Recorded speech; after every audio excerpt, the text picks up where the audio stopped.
Welcome back to Bookview. We're talking this week with Kevin Swarbrick. He's Manchester, England. I want to say, are you a Manchester United or Manchester City fan? None of them actually. None of them. Okay, that's even better. But he's written a book called Passion, which is a combination of the two books in the Louis Has Landed series. Now, one of the key facets of your book, Kevin, is the dialogue. And how you keep the story flowing at such a fast pace and how you were able to get everything as perfect as it was.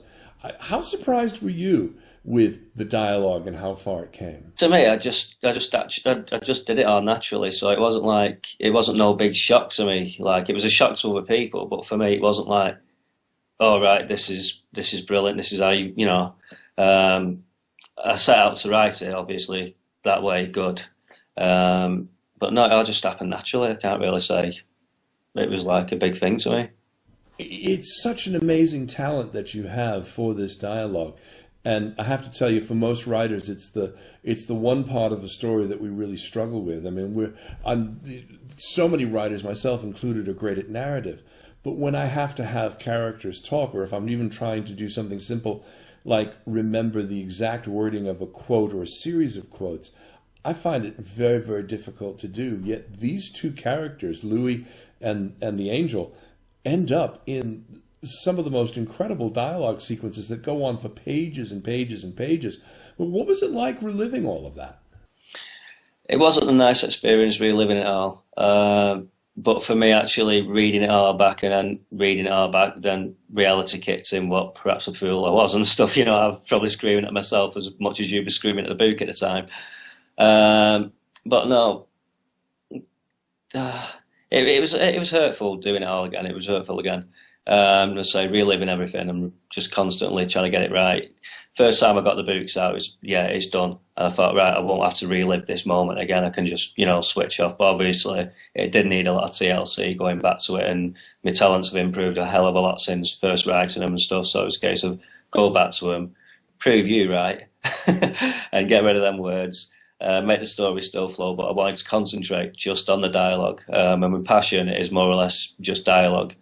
But yeah, the dialogue seems to just come naturally. Now, you said that you took the bulls by the horns again and went back into this to create Passion. Tell us a little bit about how the two books became the one book, Into Passion, and how it became the flowing story that it is today. Well, basically, I did actually first start writing off as the one book. So I was just as gutted as everybody else when they couldn't finish off the end to the first book. So I knew in my heart that I did have to go back to that book eventually and then relive it all again and get it all flowing the way it is. I'm actually pleased and chuffed with the success, and yeah, it's great. Well, it's fantastic. There's another aspect of this story that doesn't get talked about as much as it probably should, and that's the eroticism. I mean, for lack of a better word, between you and her. I mean, you not only have this great dialogue, but you're able to bring the sexuality of the book to life in a way that is very, very real for the reader. How did that come about? Like I said, the old story is true. So for me, I had to get everything in there, including Louis. No, everything did have to go into the book. I wanted to keep it as interesting as as the relationship was at that time, and just let everybody relive the actual whole experience I had. And thinking, is he crazy, or some readers want to slap me in the book, But when you're in that situation, you don't see it at the time. You follow your heart at the end of the day. Then obviously your heart gets broken or whatever, but you live and learn, don't you? And then, Now, my understanding is that there's also another piece of work out there done by you, and this is you apparently had an essay or a short story put together as part of a competition called, for lack of a better word, Turkey Slap 2012. Now, I'll let you give the description of what a turkey slap actually is, and then I'd also like you to tell us a little bit about what that particular story was about and how it came to be.